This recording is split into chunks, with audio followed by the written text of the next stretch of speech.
Underwriting for Heroes and Patriots is provided by Dr. Richard Phillips at Ukiah Dental Center, located at 307 Luce Avenue in California. Dunlap Roofing, roofing and gutter service with offices in both Fort Bragg and Ukiah. You can visit their website at dunlaproofing.com. Fry Vineyards and Winery, located in Redwood Valley, California, America's first organic winery.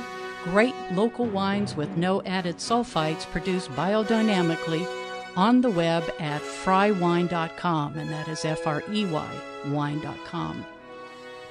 And also Ore Hot Springs, a retreat and natural hot springs located at 13201 Ore Springs Road in Ukiah. Reservations are required.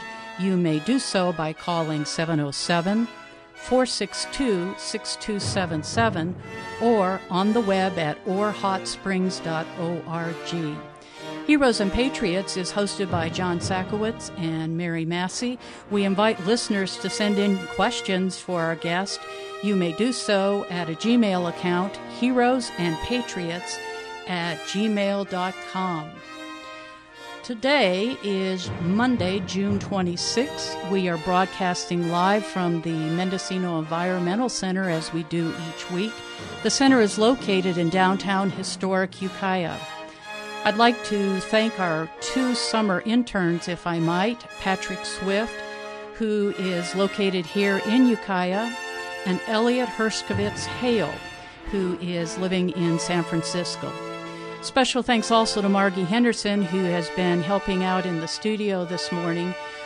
Great thanks there. And we have ongoing technical support by Govinda Dalton and Sid Cooperrider. Thanks all. John is away today, but he and I will return on Monday, July 10th. Next week we're off due to the holiday.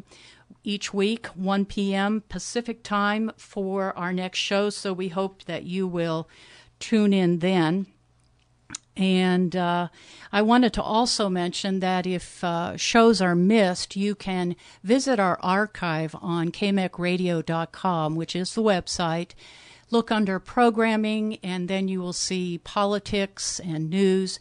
Our program is archived under that tab, so we do invite you to listen to that. It is unedited, but we are making attempts to edit our programs and upload them on both a Facebook page, which is now live, kind of empty, but still live. We will be adding things as we go, and also to load up our podcasts on YouTube.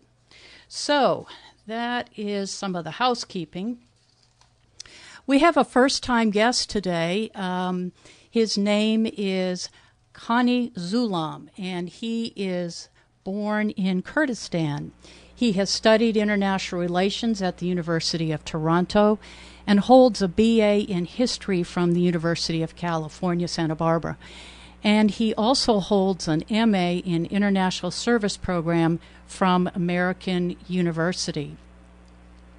In 1993, at the urging of the Kurdish community leaders in America, he left his family business in California to establish the American Kurdish Informational Network, or AKIN, A-K-I-N.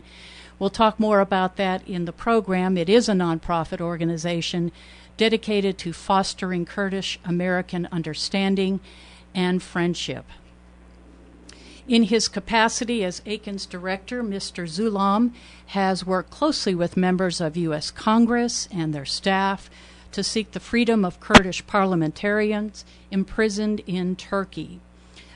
He's had several activist roles throughout the years, in addition to his work as the director of AKIN, and I hope we can talk about those as the program progresses. Mr. Xulam, are you with us? I am with you. Thank you for having me. Are you able to hear me okay? Yes, I can hear you well. Okay, I'm going to turn you up just a bit. So you are now living in the United States in Washington, D.C. by way of California, I believe. Can you tell our listeners how you, in particular, came to be an immigrant out of the Kurdistan region? I am a lucky Kurd, I guess. My older brother in 1972 got a scholarship to come to America to do his senior year at a high school in close to Pittsburgh, Pennsylvania. And if you're a Kurd and if you're from Turkey and you have a chance to go to school here, you cannot help but fall in love with this country. And he did. He stayed here, and then he invited us. To make the long story short, the family came, and I became the beneficiary of his smartness, if you will. And I went to school here, and I decided to become an activist. Came to Washington, and then my other brothers and siblings they live in California. I see. And before you were the first director of the AKIN, you were working with the family business. Is that correct, in California? Yes. I went to school in California. I went to UC Santa Barbara. For a year, I actually worked on campus, and then the year after, my brother and I opened a store, a dealership, a Maytag dealership. So I was selling washers and dryers and fridges for about 2 years. And then in 1993, I came to Washington with the hopes of raising awareness about the Kurds, making Washington a Kurdish-friendly city. It's been 24 years. I'm still here. I'm still at it. Very good. Who were some of the folks that urged you to help organize this informational network? And tell us what its mission is and how it's funded. After I left Turkey in early 1980, 4 years later, a war started. The Kurds rebelled against the government of Turkey, and from 84 on, every year it got worse, meaning more people got killed, more villagers were hurt, more villages were burnt, and those of us, the Kurds who were here, we felt, something needed to be done. And I happened to be in California I knew some Kurdish business owners there, and we thought if there wasn't a presence, a Kurdish voice in Washington, and we thought if we have a Kurdish voice here, instead of people asking Turkey what's going on in let's say Kurdish region of Turkey, people should ask Kurdish representatives, and so that was the purpose of our coming here, of my coming here, and the goal was, as I said, to make Washington Kurdish friendly, to have access to staffers on the Hill and members of the Congress, to stop the arms sales to Turkey. At the time, there was a war going on. It's still going on, unfortunately, and to see if we could, be helpful to our people who were mercilessly attacked and tortured and hurt, and the Kurdish question hasn't been addressed.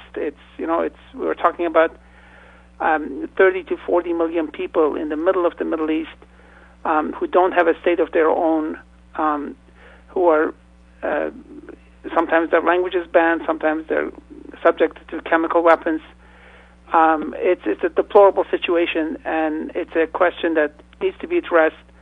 And we're doing our share here to raise awareness about it so that policymakers have better options and hopefully help the Kurds with their desire to have self-rule, to have a place of their own under the sun. Correct. Let's talk a little bit about your activism and the work that you've been doing throughout the years. You took part in a hunger strike on the steps of the Capitol. I'm not sure what year that was, but could you tell me a little bit about, this was when President Clinton was in the office, or was in the presidential office. Could you talk about your fast and what were some of the circumstances? What was the outcome of that? In 1991, a Kurdish woman got elected to the parliament. Her name was Leyla Zana, and I happened to be in Diyarbakir in her hometown, which also happened to be my hometown at that time. And I saw her, engaging in campaigning. giving talks. And I was quite impressed with her, and I came back to U.S., and a few years later she came here and was invited here by the Helsinki Commission, a committee of the United States Congress, and they wanted her to testify. And since we knew each other, I was invited to translate for her. Her English was wanting, and I did. And then that's also the time we opened an office here in 1993. And a year later, unfortunately, she was arrested in Turkey in the Parliament building, and then thrown into prison and given a sentence of 15 years in jail. Her indictment read, a speech in the Congress, a testimony in the United States Congress, an interview with Der Spiegel, a German magazine in Germany, some meetings in Helsinki, Finland. Basically, she was engaging in freedom of speech. She was meeting people. She was expressing, Kurdish hopes for human rights, for language rights, for cultural rights in Turkey. In 1990s, Kurds weren't allowed to even speak their language. Even today, Kurdish language is on a very tight leash in Turkey. We're talking about today, for example, a population in Turkey of 80 million people, about 20 million of whom are Kurds. And there isn't even one preschool in Kurdish. There's no elementary school, there's no middle school, there's no high school, there's no university. There are a couple of radio stations. There's one television station, but that one television station is, very tightly controlled by the government. It might as well be in Turkish. It's basically the translation of what the Turks want in Kurdish. So Layla, the woman who I had met campaigning for the rights of the Kurds in 94, was thrown into prison. And I felt the members of the United States Congress here who had invited her should have done more to ask for her release. Yes, they issued press releases. Yes, they said that it was wrong. In 94, there were no tweets, so nobody tweeted about her. But I felt like the response wasn't good enough.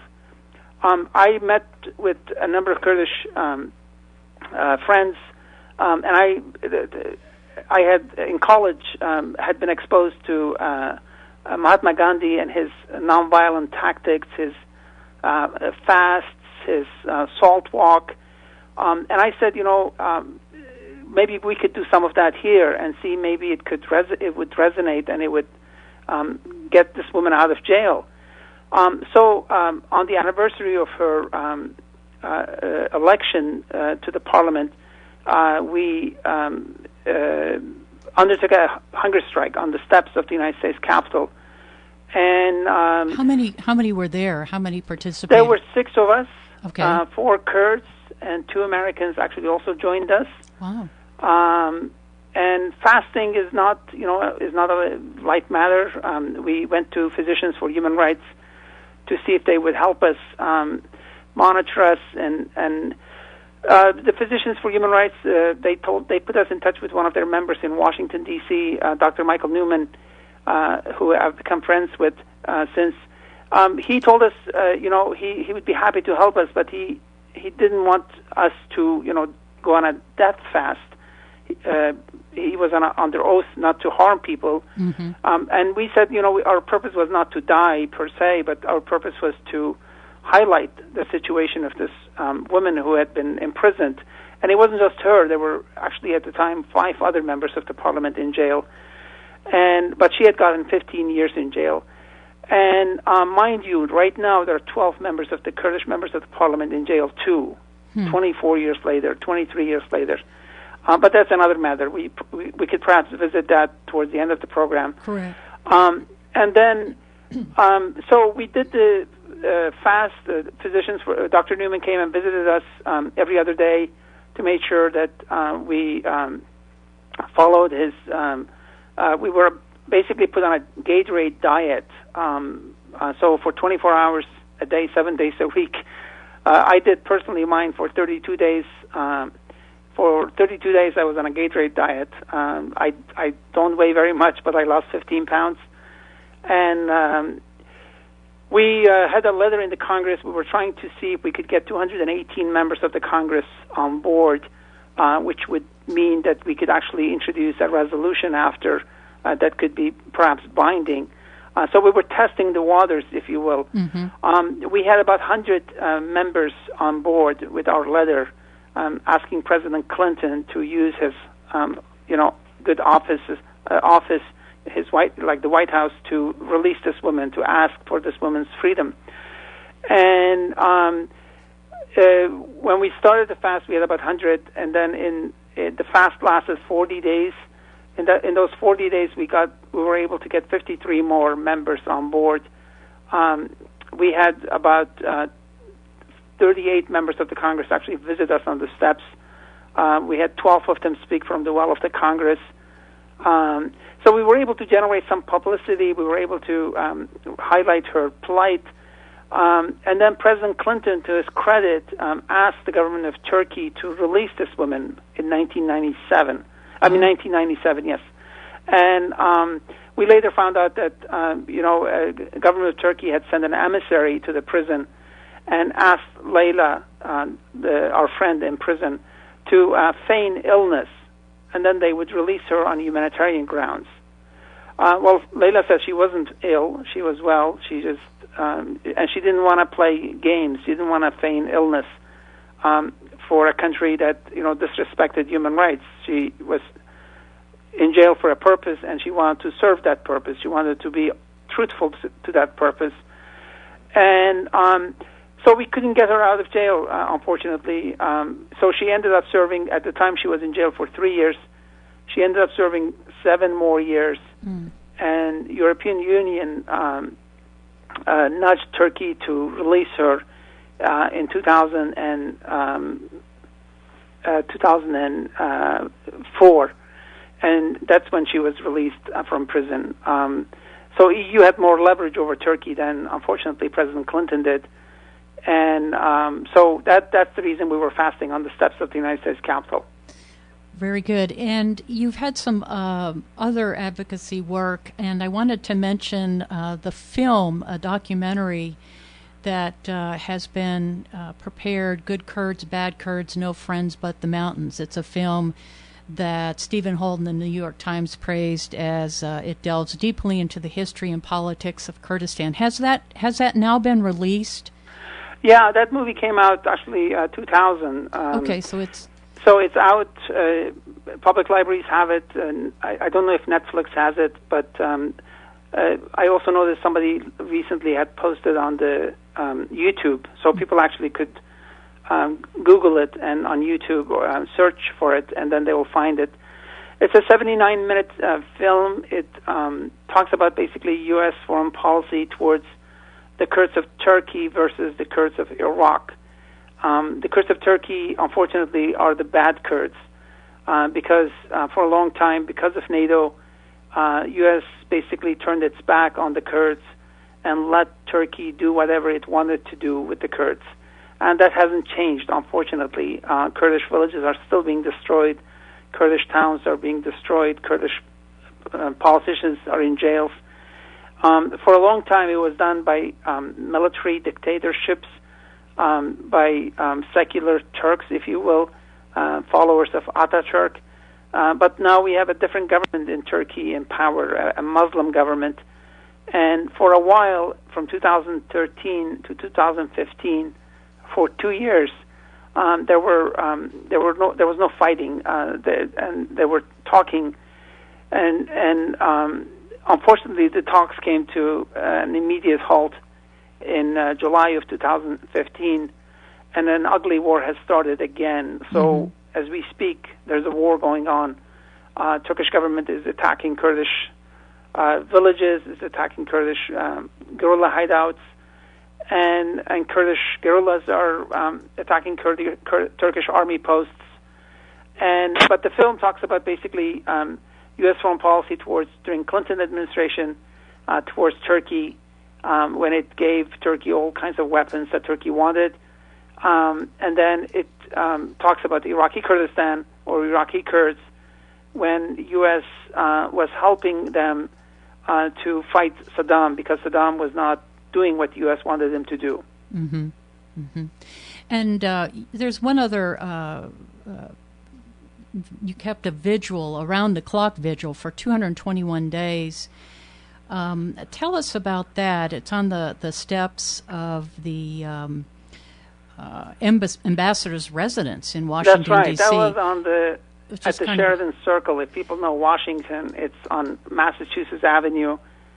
It's on a very busy street called Embassy Row, where all the embassies are, the British Embassy, the South African Embassy, the Italian Embassy, how many major people were embassies there? In Washington are on Massachusetts Avenue. Turkish ambassador's house happens to be on a circle called Sheridan Circle. Mm-hmm. And so we got a permit, and when Layla wasn't freed in 1997, we didn't want to let go of her plight. We thought she was wrongly imprisoned. And we thought in her, she was kind of the microcosm of the Kurdish question, if you will. Kurdish, if she was released, and the Kurdish question could progress, if you will. So we highlighted again on her case. So we got the permit. We built a replica of her prison cell, if my memory serves me right, 8 by 10, mm-hmm. And then 8 feet by 10 feet. And we took turns in it, 24 hours a day, 7 days a week. Local Kurds, American friends who wanted to help us. I remember I had some interns, American interns, and they, would take turns in it too, 2 hours, 3 hours, and I used to joke with them, telling them that they were atoning for the sins of American foreign policy, because their government was giving all kinds of weapons to government of Turkey to destroy these Kurdish villages, and then they were atoning for an imprisoned Kurdish woman in a prison cell here in Washington, in the middle of Washington, on Sheridan Circle. We were there for 221 days. Mm-hmm. It was a wonderful experience. I look back at it with fond memories. We didn't free her again, but we exposed her plight, I would say, to thousands and thousands of motorists, as well as people walking, taking their dogs out for a walk, let's say, around that area. So we ended it on October 7, 2001, because the month before, something awful happened in America. Correct. The 911 happened. Right. And unfortunately, the debate shifted. Before people were somewhat talking about, let's say, the Middle East and the plight of, let's say, Kurds or other minorities. But when 911 happened, everybody started talking about, the war as well as Iraq.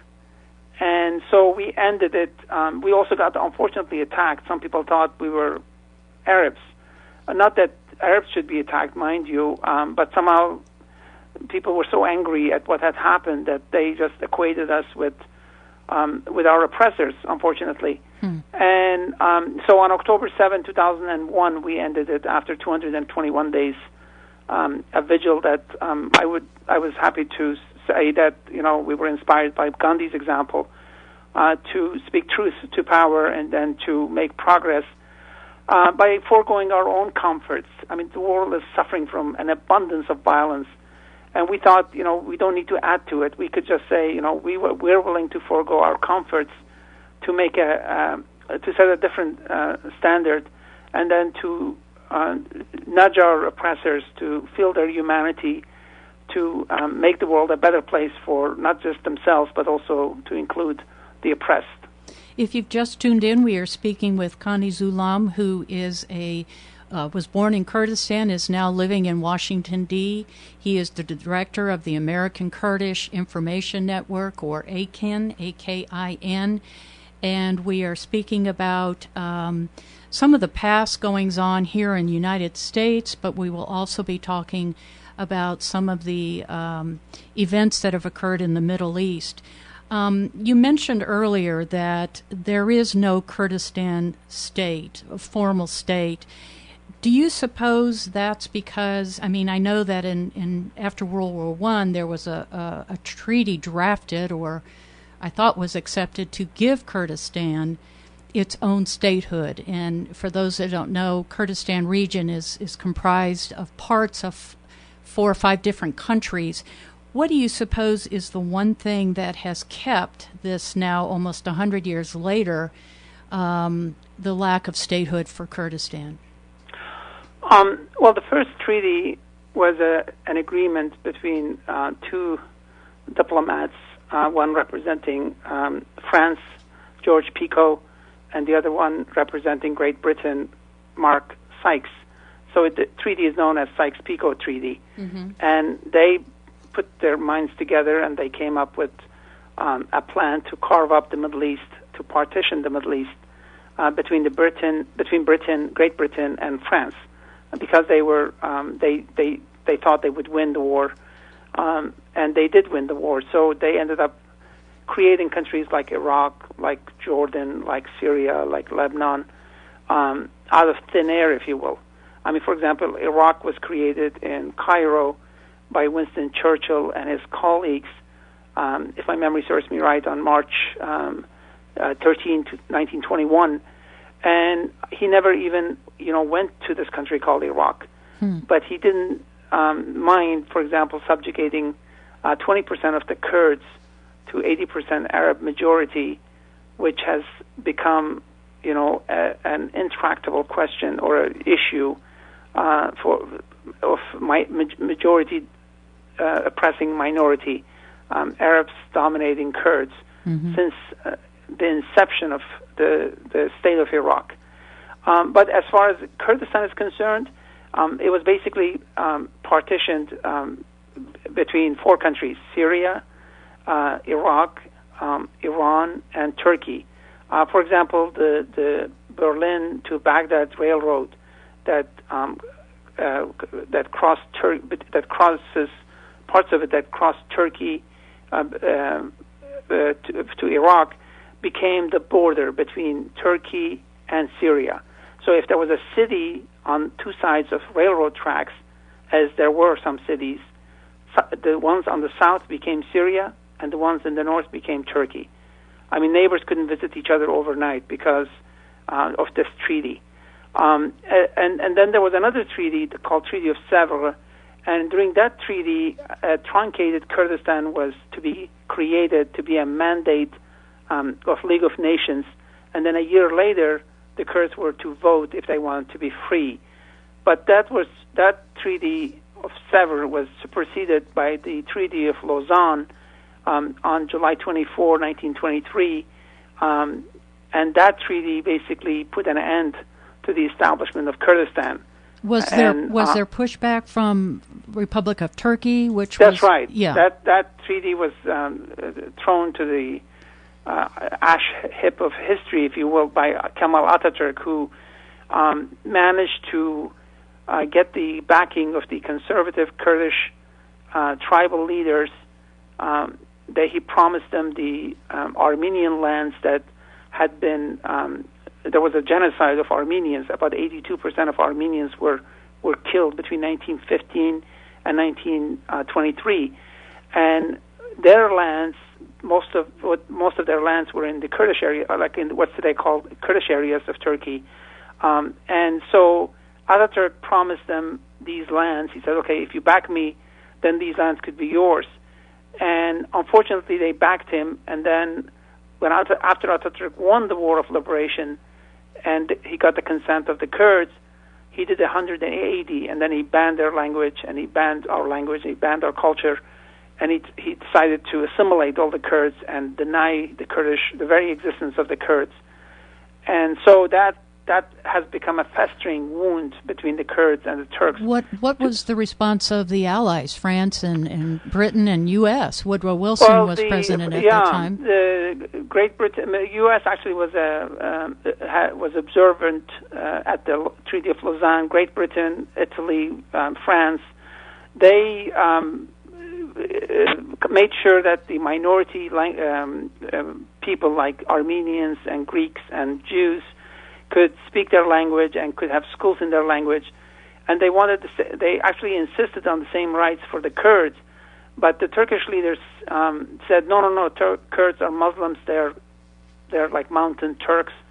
And so the British didn't push for it. So, and then once the Treaty of Lausanne became the law was ratified, and the present Turkish borders were established, then Turkey decided to ban the Kurdish language and ban the Kurdish culture, and hoped that the Kurds would basically forget about their identity and be enthusiastic Turks.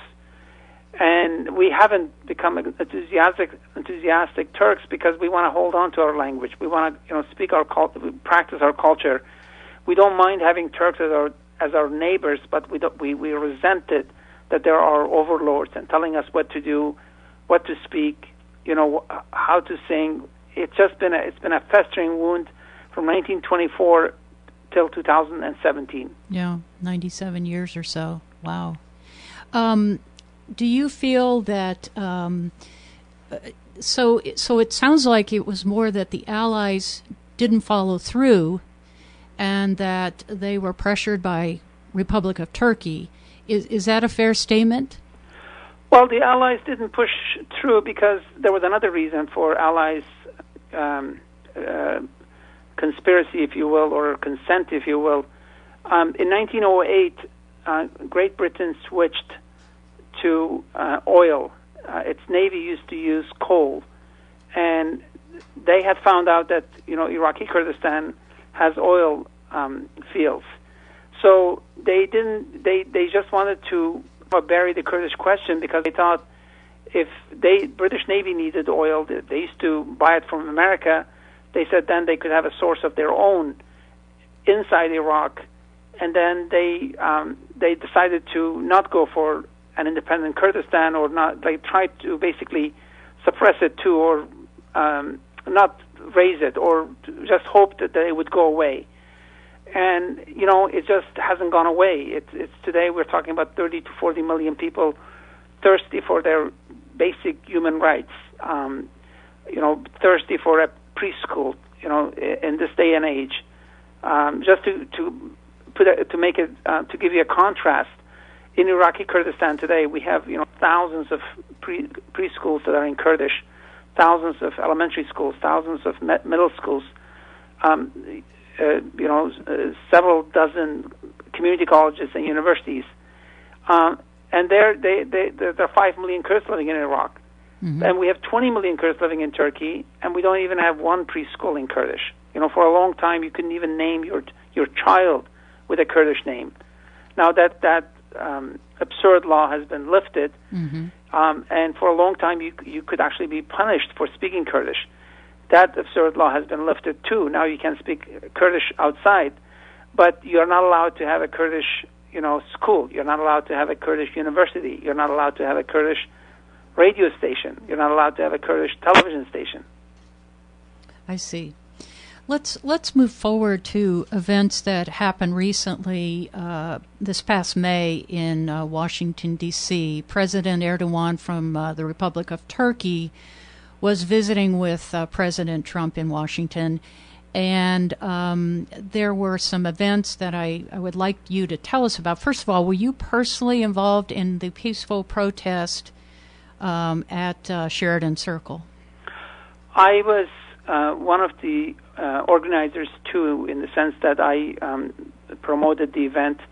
I invited people to come to it. I posted it on my Facebook. I tweeted about it, and I was in touch with the Amnesty International group, with the Armenian group, and fellow Kurds. Earlier there was a conference, so I ended up going to that conference. But a lot of Kurds that I know attended the protest. And after the conference, I was going to go there to just say hello to them, and then we were going to go home. And then I got invited to do to a television studio to comment on Erdogan's visit to Washington D.C. I was in the studio at 4:00, and I was giving a talk. My 2 cents about it. And at 4:05, this attack took place. 12 members of the Erdogan's security detail, together with 6 other Turks, local Turks, 18 people attacking. At least those are the ones that have been identified. But when you look at the video, you feel like there are more people. And the video was from Voice of America, is that correct? Well, the best video that has come out so far is by Voice of America, Turkish section, that came out on Thursday. The attack took place on Tuesday. Mm-hmm. They must have slept on it or worried that if they release it, it might have repercussions. And they released it on Thursday. Thank God they did. I personally think it should get a Pulitzer Prize because it has the best view. It's behind Erdogan himself. And Erdogan is talking to his bodyguards and basically ordering the bodyguards to attack, and all that is on film. Mm-hmm. If America had respect for the law, that person should be declared a persona non grata. Should never be allowed to come here. His ambassador should be kicked out. But because there's an American embassy in Turkey, and because there's an American ambassador there, and because America uses the Incirlik Air Base in Turkey against the Islamic State, mm-hmm. So far they haven't gone that route. But what has happened is also very heartening. That is that 2 Turks, who are American Turks, who attacked these my friends, protesters, they're on film. So the U.S. Marshals arrested them, and now they are being prosecuted. They asked for to be bailed out. The judges have refused to bail them out. They are being charged for hate crimes, attacking, like assaulting people on the ground, kicking them. One of my friends was kicked in the mouth. His teeth were, one was broken and several were loosened. How many people were injured in the brawl? 3 people were bloodied, mm-hmm. and then of the 12 people that were there, every single one of them has gone to the hospital for a checkup. Mm-hmm. I have to also tell your listeners, these 12 police officers, bodyguards that have been identified. These are professionals. These know how to, let's say, defend a sitting president. But they also know how to engage in a fight, if you will, and they knew how to beat these. You could tell how they knew where. If I get into a fight, I may not know the weak spot of a person, but they beat the hell out of these protesters. And was this at Erdogan's urging? Did he feel threatened? What was the justification for beating these people? Well, that's a very good question. There was no justification for it in the sense that he was not threatened. There were, I would say, 120 yards away, these protesters. Mm-hmm. They didn't have, sticks. They didn't have guns. They just had signs saying "Free Kurdish parliamentarians" were in jail. I did a hunger strike for a woman called Leyla Zana in jail in 1997. Now there are 12 of them in jail, and these protesters were carrying the 2 prominent signs. One of them Selahattin Demirtas, one of them Figen Yüksekdağ. These 2 are the co-chairs of the party, Kurdish party, that is in the Turkish parliament, that has, at one time it had 80 members, but now it has 59 members, and 12 of them are now in jail. So these protesters were saying, free our duly elected members of the parliament. They haven't done anything wrong to be thrown into prison. Mm-hmm. They shouldn't be thrown into prison for exercising their First Amendment right, freedom of speech. But is that even possible in the Republic of Turkey? Is that? Turkish. Very good question, Mary. The Constitution of Turkey, when you read it, you say, "Oh, wow, this is very good," but the practice is atrocious. Mm-hmm. There is freedom of speech in Turkey, constitutionally speaking. But it doesn't exist when you use it to promote Kurdish rights. And I wonder, did I not understand that there is no freedom of the press in the Republic of Turkey, or is that not true? Right now, Turkey has the dubious distinction of having the highest number of journalists in jail, 162. Oh, wow. The latest number that I know. 189 news organizations have been shut down. The government basically, there's a state media, and then the rest of it is pretty much owned by the government, by the party that's in power. So the alternative media doesn't really have the power like, let's say, PBS, or doesn't have the power like, it doesn't, people follow it online, but it doesn't have the means to say its side, if you will. Mm-hmm, so, but going back to the attack, these 12 bodyguards have been identified now. The Metropolitan Police issued an arrest warrant for them, asked them to come and surrender, which I don't think it's going to happen. And then two Canadian Turks who had come from Canada are also now being arrested, or have been arrested. They're going to be prosecuted. And our Kurds here are suing the government of Turkey for, that their First Amendment rights were violated. One of our friends became unconscious. A friend of us was choked. A vein in her eye was popped. So it was like a war zone. They had all weapons. Thank God, they didn't make use of them, or it didn't, by mistake, they weren't activated per se. But the U.S. House passed a resolution condemning it, 397 to 0. Mm-hmm. U.S. Foreign Relations Committee held a hearing, invited 3 of these protesters to testify. Senate is now considering a resolution to condemn the act too. Mm-hmm. So the relationship between Turkey and U.S. has taken a nosedive, and it's good that the Kurdish issue has been highlighted, but unfortunately, it came at the cost of these 12 friends were horribly beaten. And I'm guessing that President Erdogan is upset that these arrest warrants have been issued, and is he taking steps from his end of things? Well, he yesterday he wanted to apply for visas for his bodyguards to go to Germany, and there's a big meeting coming up, G20 meeting in Hamburg, and the German government refused to issue visas to these 12 people who have been identified by Washington Metropolitan Police, and so there are already repercussions in terms of allies saying, well, you have to behave yourself. You can't just, in our country, behave the way you behave inside Turkey.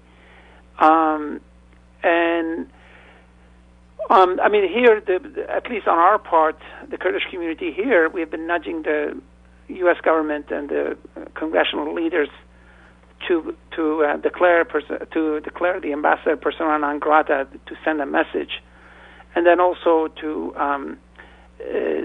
see if the U.S. government would nudge the government of Turkey to release these 12 parliamentarians who are in jail. There are 83 Kurdish mayors in jail.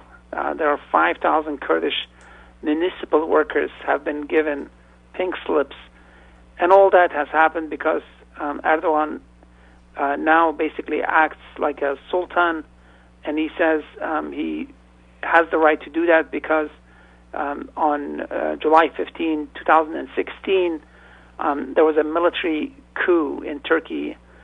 Thank God it failed, but unfortunately Erdogan has used it to basically declare himself the absolute ruler, and now he rules by executive decree. If he doesn't like somebody, if somebody tweets something that he doesn't like, all of a sudden the police can show up at his door, at his or her door, it has become a police state, unfortunately.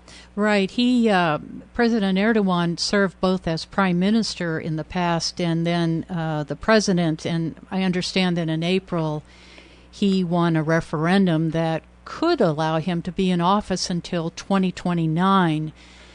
And the justification was this will modernize the country. What do you think of that?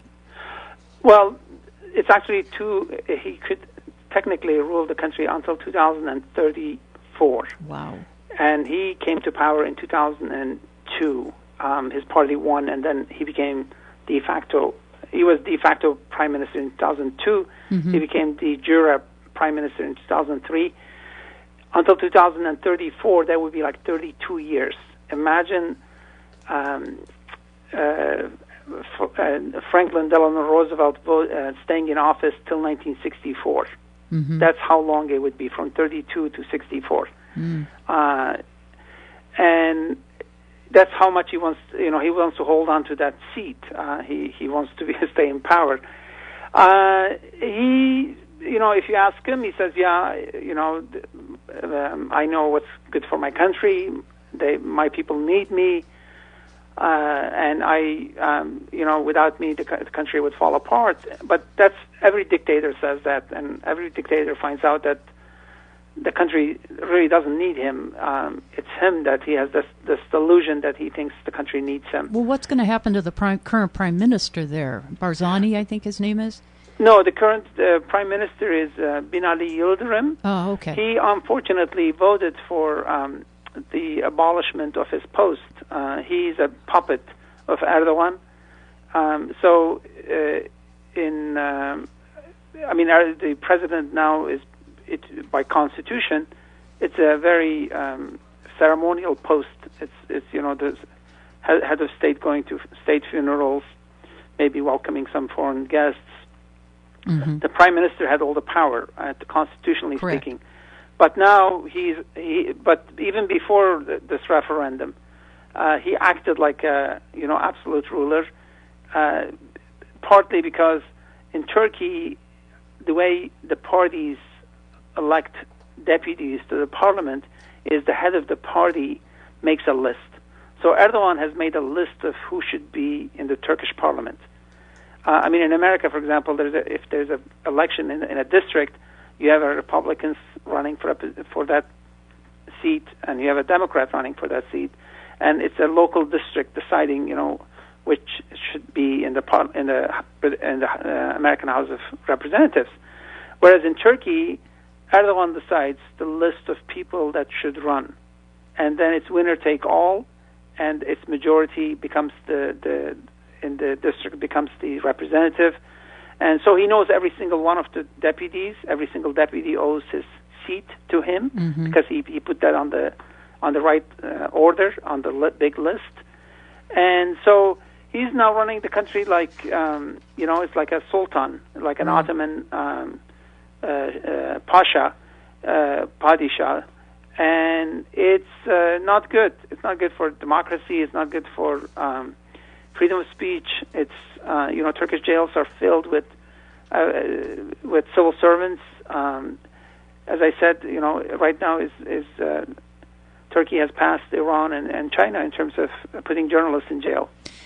Given we know that this is affecting Turkish Kurds, what about the Kurds living outside of Turkey, say in Iraq, in Iran, and so forth? Is there any overlap or influence on those folks? Yeah, that's a good question, too. The Kurds in Syria, for example, we have like about 3 million Kurds there. They're like 10% of the population. For a long time, Erdogan allowed foreign fighters to cross Turkish border to go into Syria to topple Assad so that he would have a client state. Syria would be grateful to Erdogan because he allowed these foreign fighters to topple Assad. But the plans didn't go well. So all of a sudden there was this entity called an Islamic State was created. Then the Kurds, Assad withdrew from the Kurdish areas because he got busy fighting Al-Qaeda type Al-Nusra Front. And so the Kurds in the north then declared their somewhat autonomous region. They began running the show, and Erdogan now is actually trying to have these Islamic al-Nusra types to attack it, to prevent Kurds from having an autonomous region. So there's an undeclared war going on between Turkey supporting jihadi groups attacking Kurdish north in Kurdish Rojava. We call it Rojava, Western Kurdistan, in northern Syria. In Syria. U.S. is helping the Kurds right now. U.S. is helping Kurds take Raqqa, the capital of Islamic State. Turkey is not very happy with U.S. help. Turkey thinks U.S. should not help. But U.S. felt that Kurds were the only secular group on the ground, the only group that wasn't shouting Allahu Akbar when they were waging a war. They were not jihadists. They were respectful of gender equality. And so U.S. decided to support the Kurds in northern Syria, and now the war is still going on. Correct. And Erdogan doesn't like that. So the Kurds of Syria and Erdogan are at odds with one another. What do you think? The Kurds of Iraq, unfortunately, because they don't get along with the central government in Baghdad, they have signed an agreement with Erdogan government for Erdogan to allow the Kurds to sell oil through Turkish pipelines through Turkey, so that they have some money to run their government. And so they have a testy relationship, if you will. They have they cooperate in terms of oil sale, and Turkey has a lot of Turkish businesses have invested in Iraqi Kurdistan, but I would say it's the relationship is not that good, but it's better. Moving along, I know that there is in September the Iraqi Kurds are having a referendum on independence. Tell us about that. It's supposed to take place on September 25th. How is that going to upset things, or will it? Well, the Kurds say, like everybody else, we have the right to self-determination. Mm-hmm. It's part of the UN Declaration of Human Rights.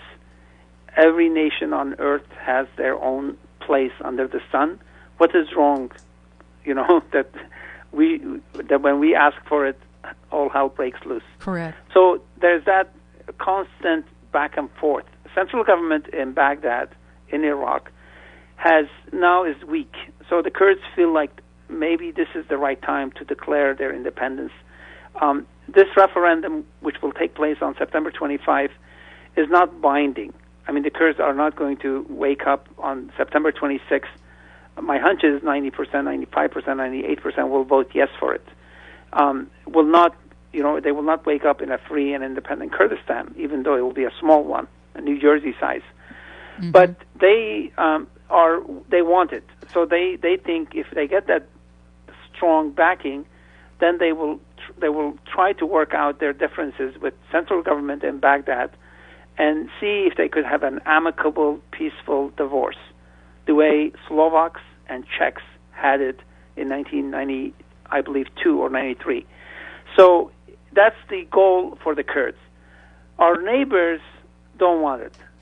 They, State Department, unfortunately, still would like to see Iraq as one. Even though Iraq is not a natural state, the way, let's say, Poland is, the way, for example, Germany is, the way, for example, Italy is. So you have, a majority oppressing the minority. Syria is not, for us Kurds, is not a natural state. Turkey has already gone on record for saying that they don't like this referendum. What has been the reaction of the U.S.? U.S. has said that they respect people's right. They understand Kurdish people's right to have self-determination, but this is not the right time. Mm-hmm. And we Kurds say there's no right time for freedom. Freedom should be earlier than later. That if you have the opportunity, you should grab it. And I personally think it's the right of the Kurds to have it too. Ideally, they should work out their differences with Baghdad. And I personally think also that right now there may be a balance of power between the Kurdish region of Iraq and the central government. And if push comes to shove, if the war comes, the Kurds will be able to defend themselves. And my ideal would be, as someone who follows the example of Mahatma Gandhi, that we should not be a party to violence as much as possible. We should defend ourselves. We should never initiate violence. But we should, if people don't respect us, then we have the right of self-defense.